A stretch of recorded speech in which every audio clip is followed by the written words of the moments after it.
우리 자위 계신 분들과 한번 서로 먼저 인사 한번 서로 나누고 말씀을 나누었으면 하는데 서로 인사 잠시 하겠습니다. 인사하실 때 이렇게 인사하겠습니다. 깜짝 놀랐습니다. 천사인 줄 알았습니다. 우리 그렇게 한번 인사하겠습니다. 깜짝 놀랐습니다. 천사인 줄 알았습니다.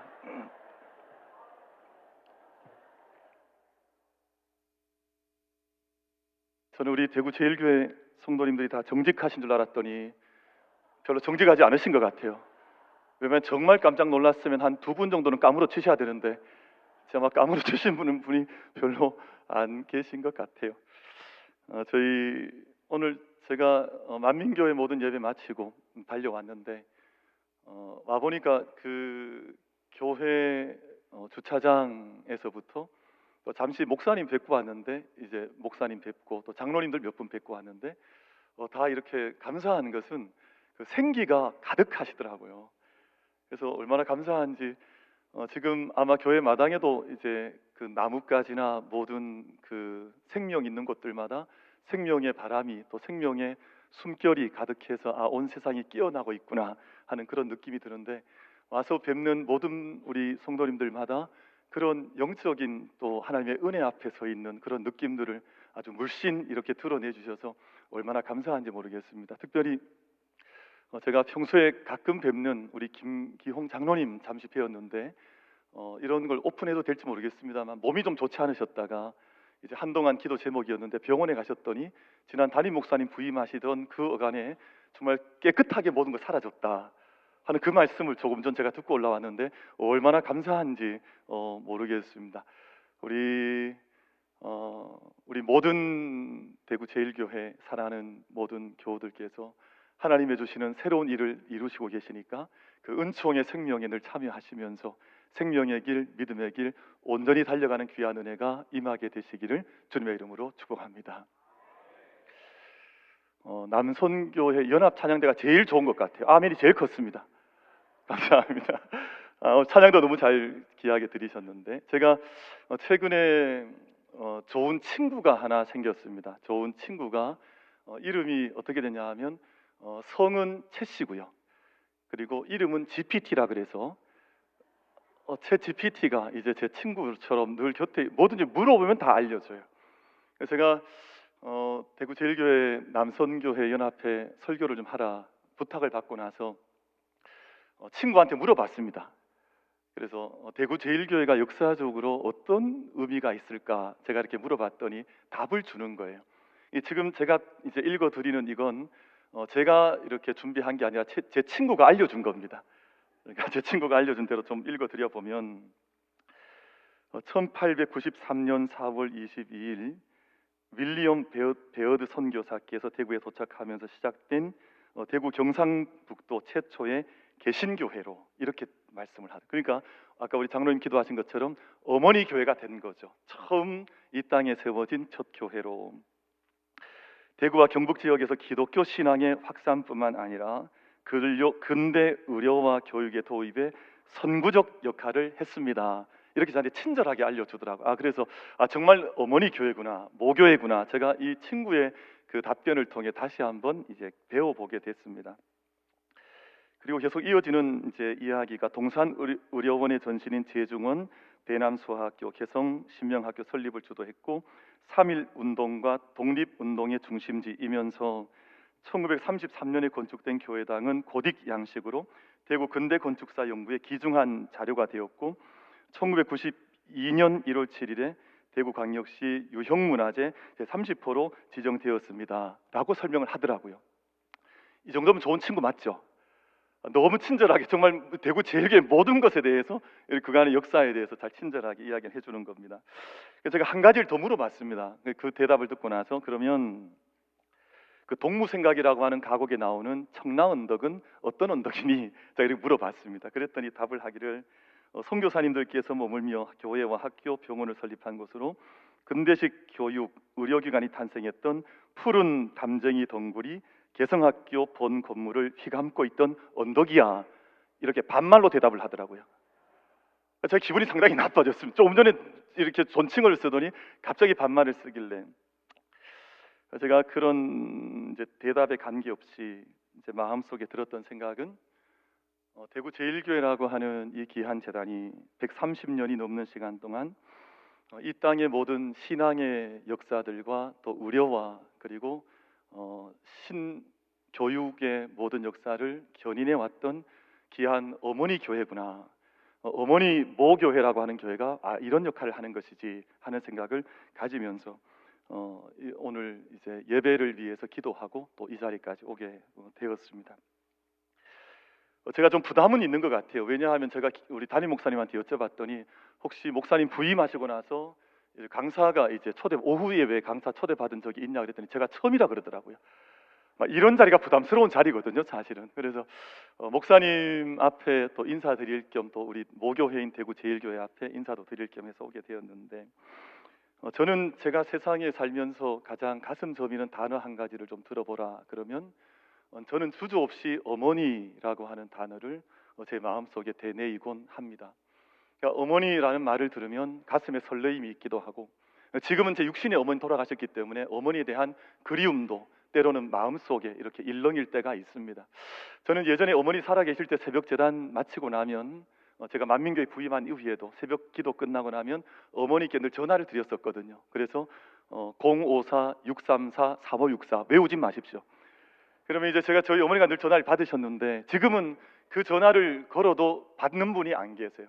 그러니까 어머니에 대한 생각을 해보면 가슴이 이렇게 마음속에 어머니에 대한 그리움, 또 어머니에 대한 설렘, 또 어머니에 대한 여러 가지 가슴 아팠던 이야기들도 마음속에 이렇게 일렁이는 것을 느낄 때가 있습니다.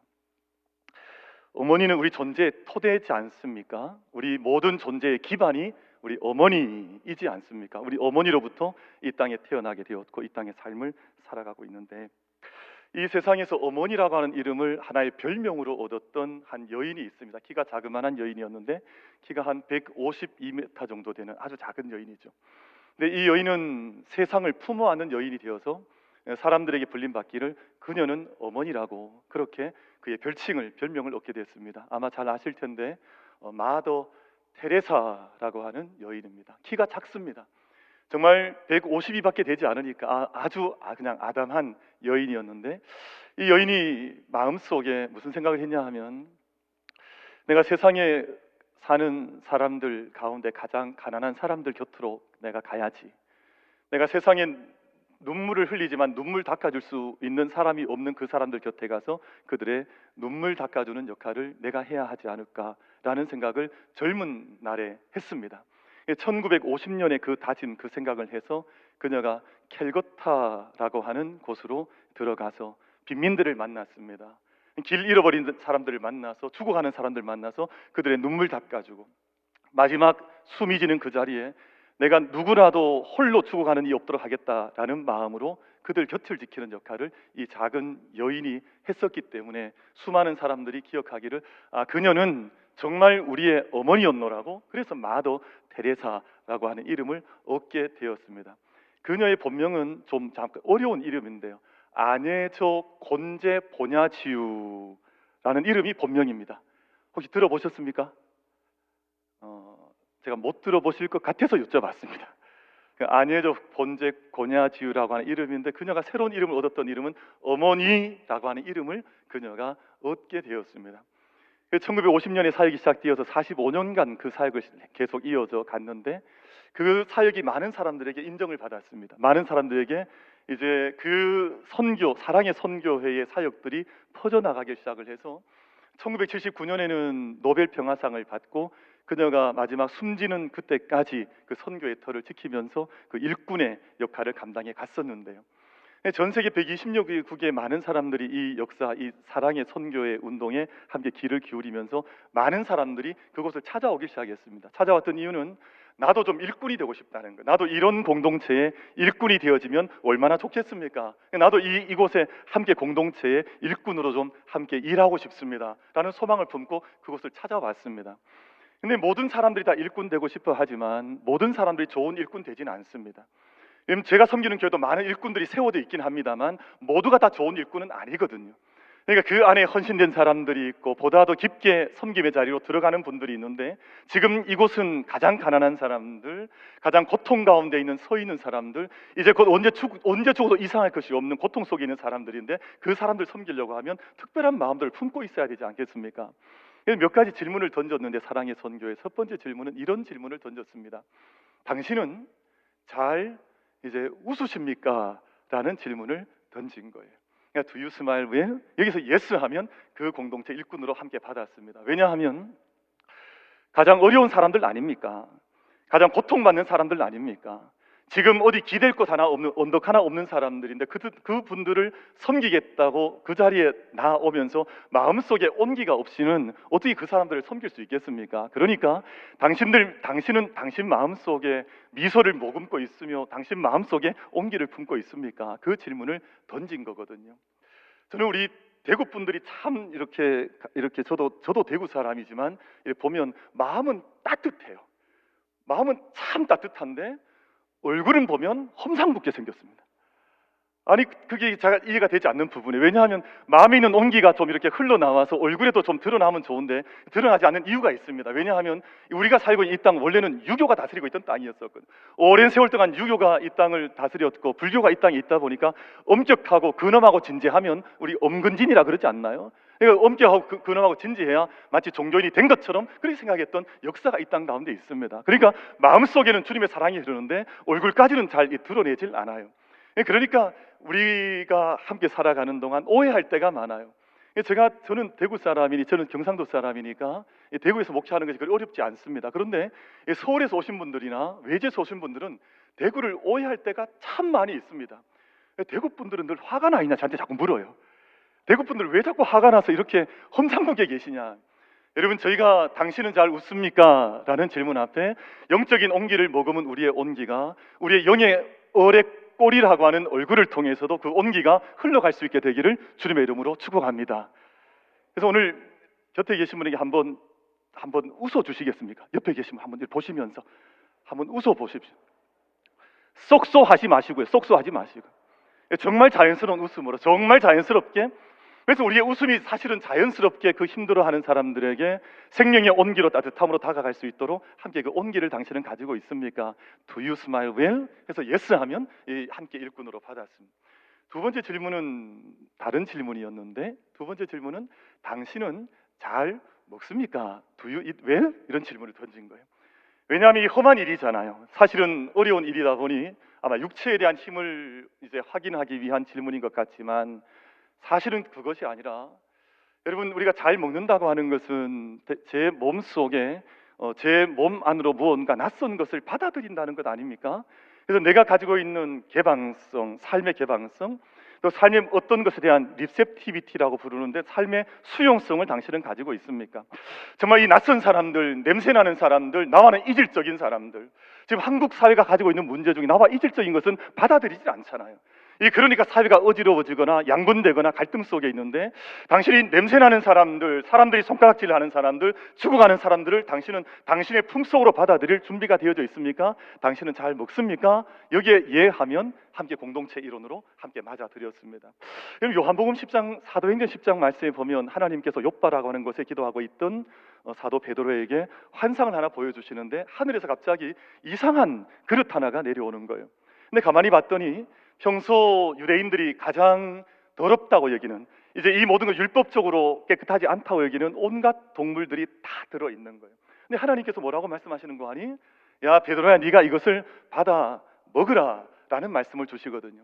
베드로가 이 말씀을 듣고 깜짝 놀랐습니다. 하나님, 제가 이것을 어떻게 먹습니까? 제가 이것을 어떻게 제가 받아들이겠습니까? 그랬더니 하나님께서 3번이나 이것을 계속 올리셨다가 내리셨다가 하면서 받아 먹으라 하시는데, 내가 깨끗하다고 한 것을 왜 네가 더럽다고 하느냐, 그 말씀을 주시거든요. 그럼 저희가 이 땅에 한 일꾼으로, 오늘 남성교회 연합예배입니다만 우리가 하나님의 일꾼으로 하나님의 일을 섬겨 나아갈 때 우리가 사람을 구별할 수 없습니다. 내가 이 사람을 섬길 수 있는 사람, 내가 섬길 수 없는 사람을 내가 구분할 수가 없습니다. 여러분, 하나님께서 우리 가운데 보내시면 그 사람을, 어떤 사람을 보내시든, 어떤 냄새나는 사람을 보내든, 나와 다른 생각을 가진 사람을 보내든, 우리 교회 안에만 들어온다면, 하나님의 공동체 안에 들어온다면 그 모든 사람을 주님의 마음으로 품을 수 있는 모든 일꾼들이 다 될 수 있게 되기를 주님의 이름으로 축복합니다.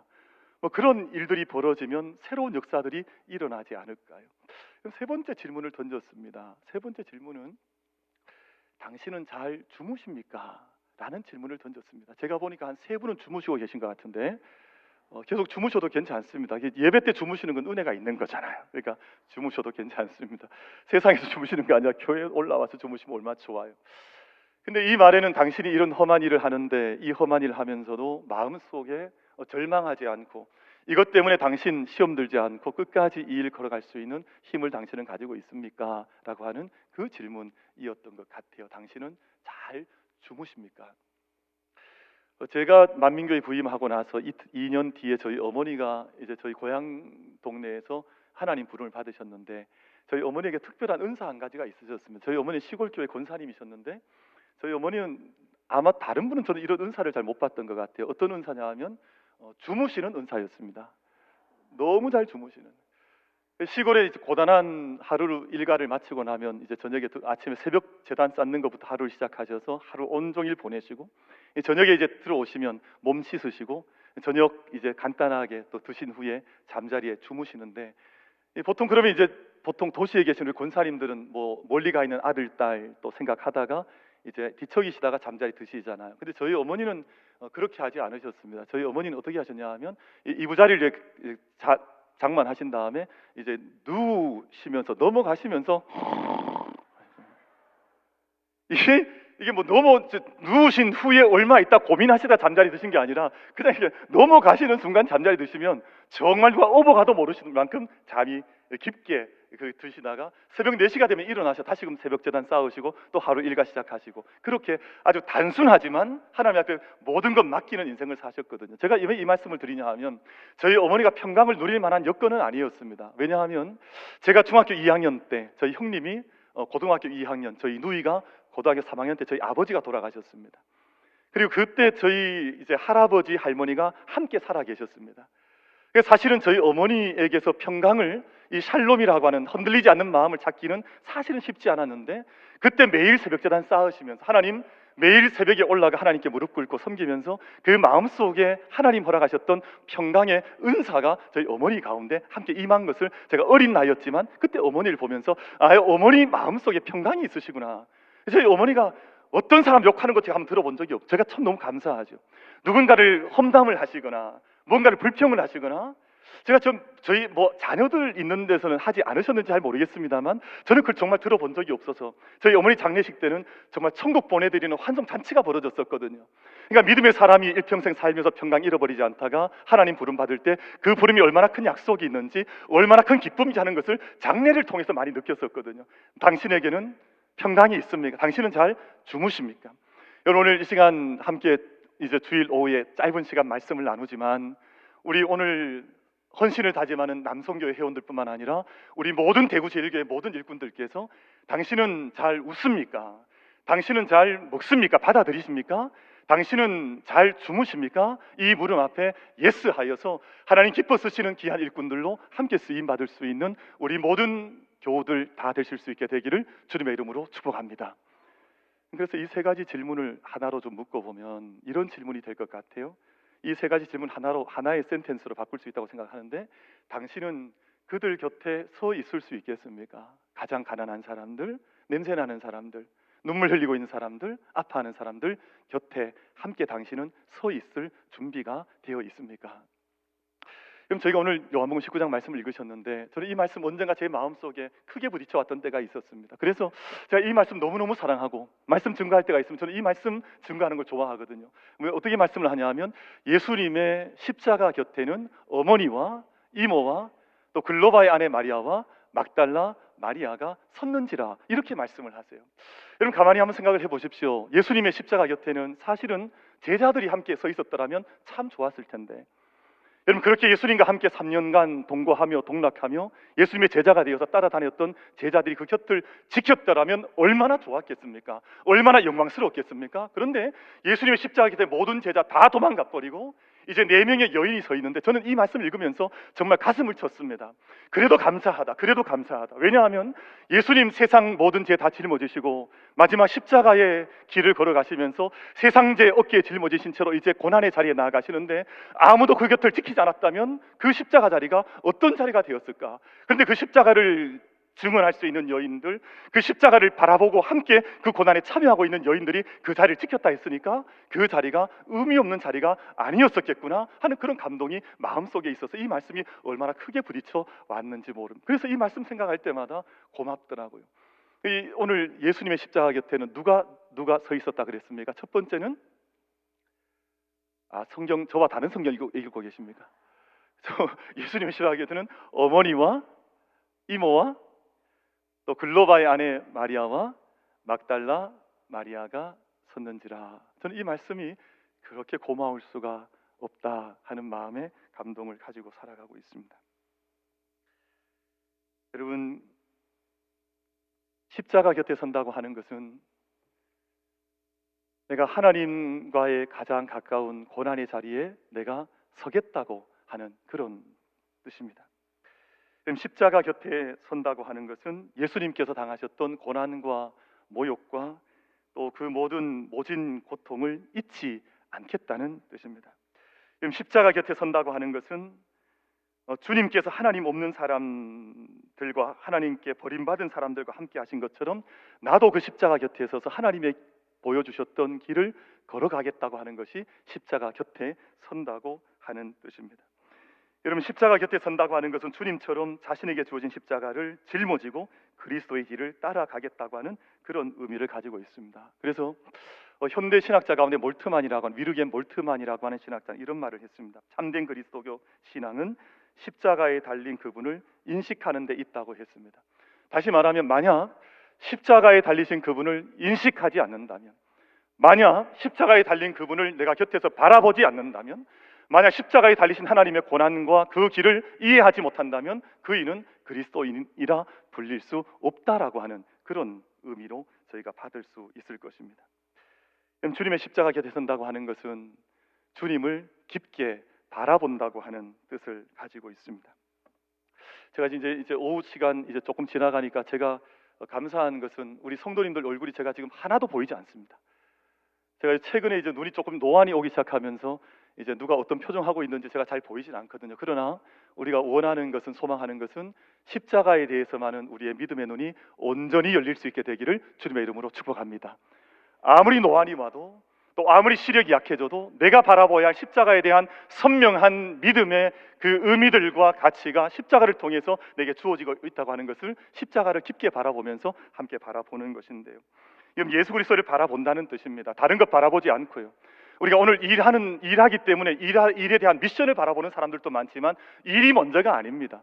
나는 정말 예수님을 바라볼 수 있는 것인가? 내가 정말 십자가를 정말 바라보면서 이 모든 일을 감당할 수 있는 것인가 하는 것이 문제이지 일이 먼저 우선순위가 아니라는 것이거든요. 십자가를 깊게 바라볼 수 있느냐? 히브리서 12장 2절 말씀 가운데에서 믿음의 주여 또 온전하게 하시는 이인 예수를 바라보자. 그는 그 앞에 있는 기쁨을 위하여 십자가를 참으사 부끄러움을 개의치 아니하시더니 하나님 보좌 우편에 앉으셨느니라. 여러분, 저는 이 시간 우리 남선교 회원들에게 또 권면하고 우리 모든 성도님들께 권면의 말씀을 드리는 것은, 선포하는 것은 우리가 우리에게 모든 일을 맡겨주신 주인을 잘 바라볼 수 있는 영적 시선이 온전한 모든 교우들 다 되시기를 주님의 이름으로 축복합니다. 그럼 그때 십자가 곁에 서 있던 여인들이 예수님의 십자가를 얼마나 깊게 바라봤을까요? 아마 예수님의 표정 하나, 예수님의 눈빛 하나, 또 예수님의 숨결 한 자락까지 그 여인들이 다 느끼지 않았을까요? 그럼 예수님께서 어떻게 신음하고 계신지, 예수님께서 무엇 때문에 저기에 계신지 아마 십자가를 깊게 바라보면서 그 어떤 사람들보다 십자가의 의미를 깊게 누렸던 이들이 바로 이 여인 4명의 여인들이었을 것입니다.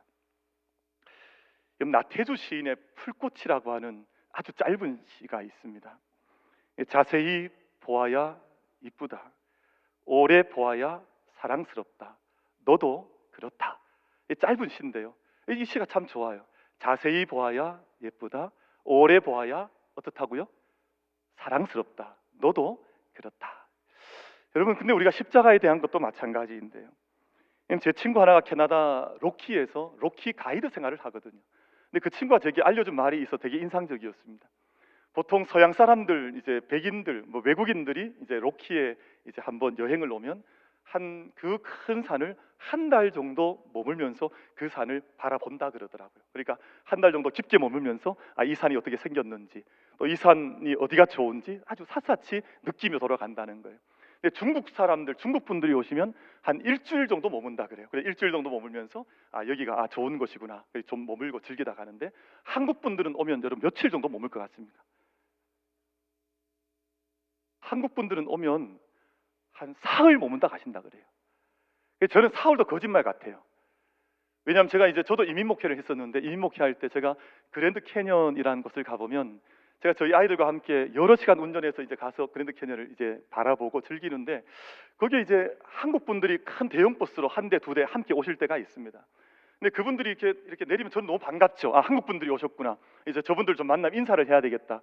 제가 좀 이렇게 기다리는데, 그분들이 버스 문이 열리고 내리시면 어디로 달려가냐 하면 사진 찍는 곳으로 달려가는 거예요. 사진 찍는 곳으로.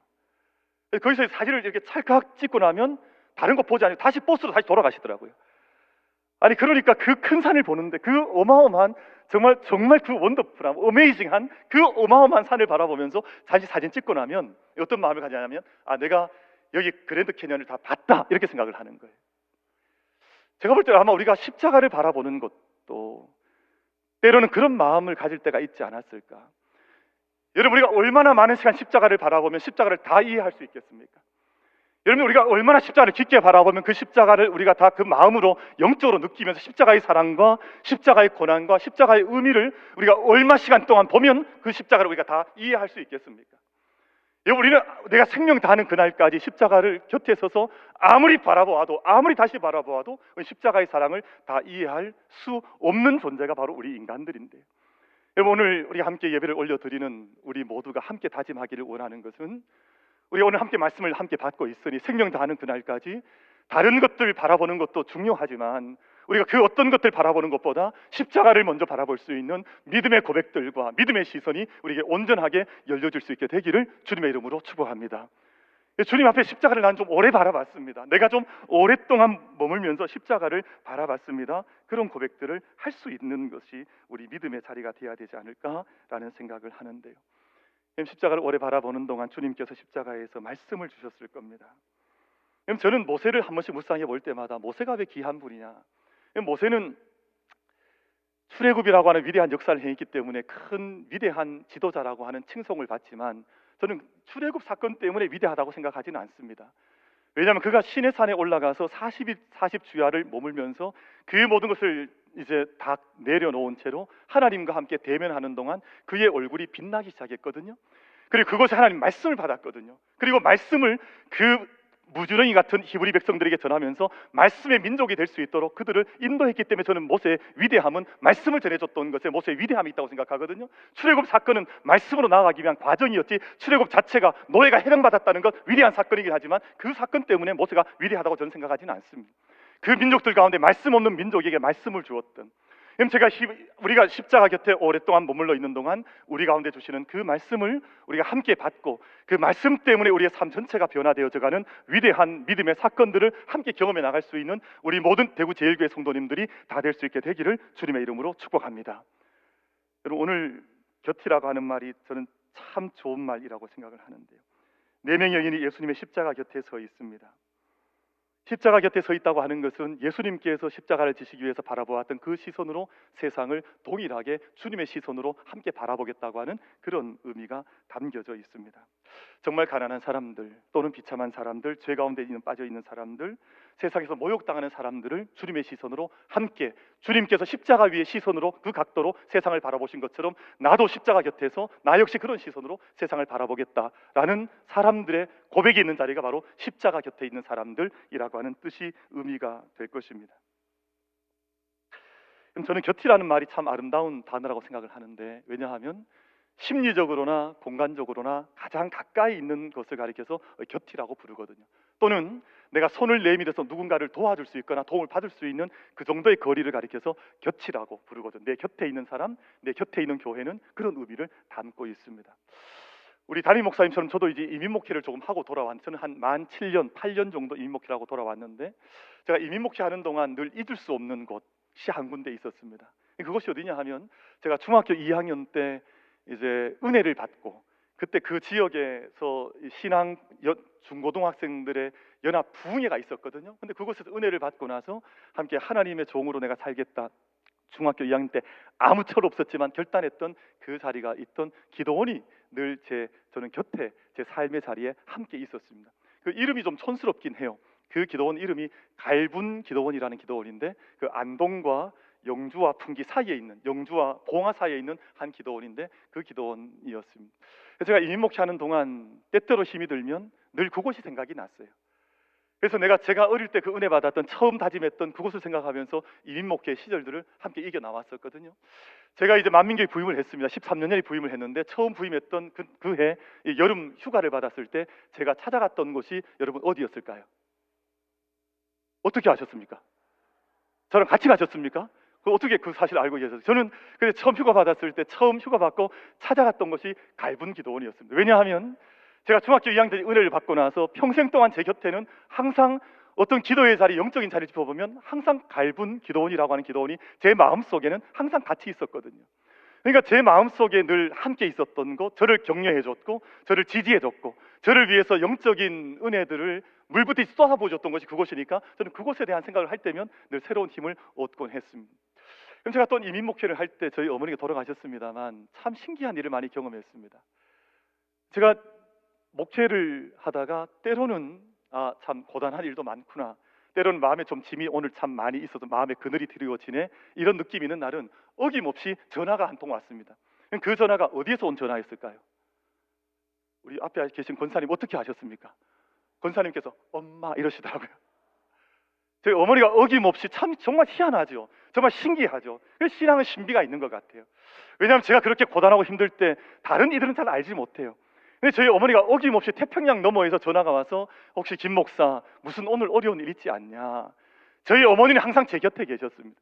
거리가 아무리 멀어도. 지금도 저희 어머니 약 10여 년 전에 하나님 품에 안 계셨지만 지금도 늘 제 곁에서 제 목회를 응원하고 계시고, 제 삶을 함께 축복하시면서 격려하시는 자리는 어머니의 곁이라고 하는 그 자리입니다. 여러분, 오늘 저희가 함께 예배를 올려드리면서 우리 귀한 재단이 늘 이 지역 가운데, 우리 대구 도성뿐만 아니라 대구 제일교회는 사실은 어마어마하게 유명한 교회지 않습니까? 우리 귀한 재단이 모든 사람들의 곁을 지켜나갈 수 있는 그런 재단이 될 수 있게 되기를 주님의 이름으로 축복합니다. 그래서 저는 이 발구벌 대로를 지날 때마다 한 교회를 바라보면 늘 기분이 좋더라고요. 그럼 그 교회가 어느 교회겠습니까? 어떻게 아셨습니까? 아니, 전 달구벌 대로를 지나면 늘 대구제일을 보게 되거든요. 안 볼 수 없잖아요. 제가 뭐 눈이 멀지 않는 한은 늘 대구제일을 보게 되는데, 참 기분이 너무너무 좋아요. 하나님께서 130년 넘는 귀한 역사 동안 이곳에 신앙을 전하게 하시고, 또 병원을 세우게 하시고, 학교를 세우셔서 이 대구 땅에 곁에 서 있는 그런 어머니 모교회로 세워주셨으니까, 여러분, 지금 저희들이 함께 서 있는 이 재단이 모든 사람들의 곁을 지켜나갈 수 있는 그런 은총의 재단으로 늘 새롭게 세워져 갈 수 있게 되기를 주님의 이름으로 축복합니다.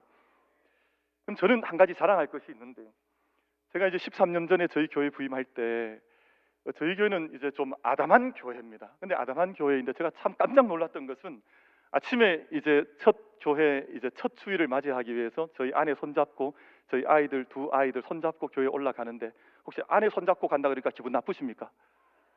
저 갑자기 눈빛이 좀 사나워지시는 것 같은데, 아내 손잡고 아이들 손잡고 올라가는데 깜짝 놀랐던 것은, 저희 교회 마당이 크지 않거든요. 근데 그 마당에 저희 장로님들, 또 저희 권사님들, 그때 집사님들, 청년들이 함께 이제 두 줄로 이렇게 같이 곁에 함께 서주신 거예요. 근데 그때 마음속에 참 여러 가지 생각이 올라왔습니다. 우리 교회가, 우리 장로님들과 우리 권사님, 집사님들이 목회하는 그 여정에 함께 곁에 서주신다는 의미로 이렇게 함께 하시는구나. 그 마음이 참 감동이 많았습니다. 근데 참 감사한 것은, 제가 이제 올해가 이제 13년이 들어오는데 지금도 그 마음으로 함께 해주시고 계세요. 참 너무너무 고마운 일이죠. 원로 장로님들 교회 걱정들 같이 해주시고, 또 시무 장로님들 정말 순수한 마음으로 교회 위해서 함께 목회자 손 잡아주시고, 우리 권사님들 목회자가 못하겠다 그러면 참 힘든 가운데도 온 시간 들여서 함께 섬겨주시고, 보면 참 이 모든 것 가운데 하나님의 은총, 우리 곁에 계시는 하나님의 은혜로 인해서 우리가 이런 은혜를 누리며 살아가는 것이구나 하는 그런 생각을 하게 되는데요. 아마 우리 담임 목사님 새로 부임하셔서 제가 듣기로는 막 제가 만나는 분들마다 담임 목사님 자랑을 너무너무 많이 해서 기분 나빠 죽겠어요. 아니 그냥 담임 목사님들과 자랑 많이 하면 되지 왜 자꾸 저한테 와서 자랑을 하는지 모르겠어요. 제가 자랑을 참 많이 받았습니다. 그래서 참 감사하고 아마 이렇게 새롭게 걸어가는 모든 걸음 동안 그냥 저도 목회자로서 함께 소망하고 또 기대하는 것은 모든 목회적 걸음과 여정 가운데 온 교회가 함께 영으로 함께하고 함께 발돋움을 함께 할 수 있는 축복과 은혜가 넘치면 얼마나 좋겠나 하는 그런 기도의 제목이 있습니다. 늘 그 곁에 함께하는 은혜가 우리 모두에게 임할 수 있게 되기를 주님의 이름으로 축복합니다.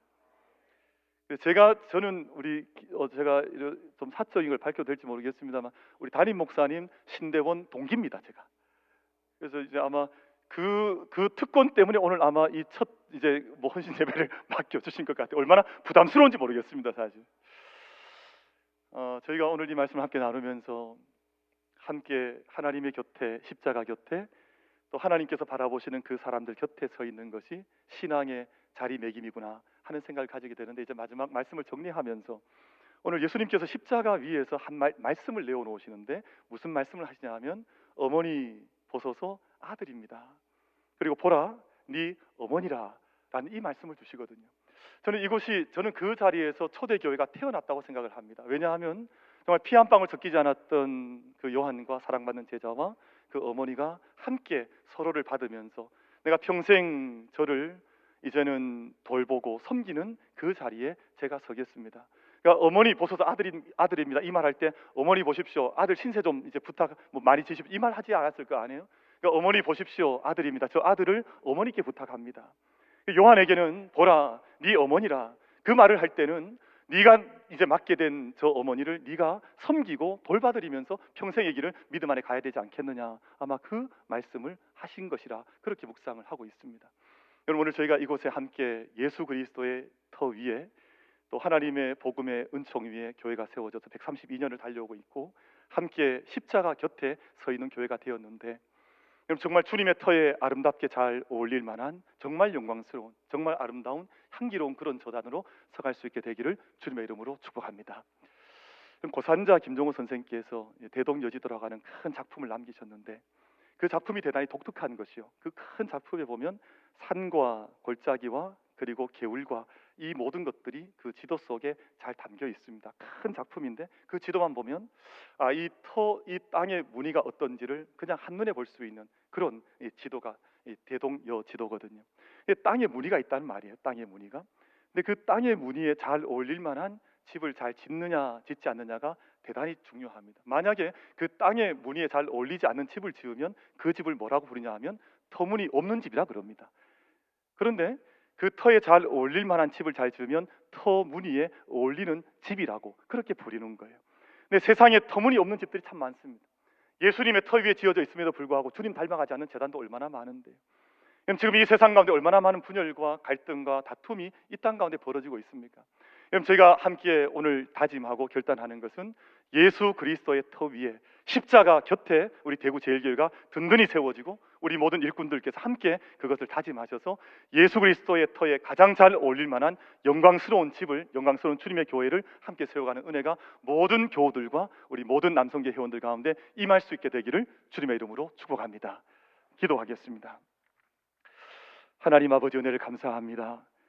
오늘 주신 말씀과 같이 예수 그리스도의 십자가 곁에 섰던 여인들처럼 오늘 헌신을 다짐하는 모든 일꾼들 우리가 십자가를 바라보며 십자가 곁에 서 있으며 또한 예수 그리스도의 터 위에 서 있어서 하나님 가장 기뻐하시는 주의 몸된 제단을 주의 몸된 집을 함께 세워갈 수 있는 모든 남성교회 회원들과 온 교회가 되게 하여 주시옵소서. 대구 제일교회가 130년이 넘는 귀한 역사를 이 땅 가운데 행해오면서 늘 십자가 곁에 서 있는 교회로 달려온 줄 믿사온데 이후로 달려가야 할 모든 시간이 더 영광스럽고 더 아름다워 주님 기뻐하시는 터에 어울리는 아름다운 집을 넉넉히 세워갈 수 있는 복된 교회가 되게 하여 주시옵소서. 감사드리옵고 우리 주님 예수 그리스도 이름 받들어 기도드리옵나이다. 아멘.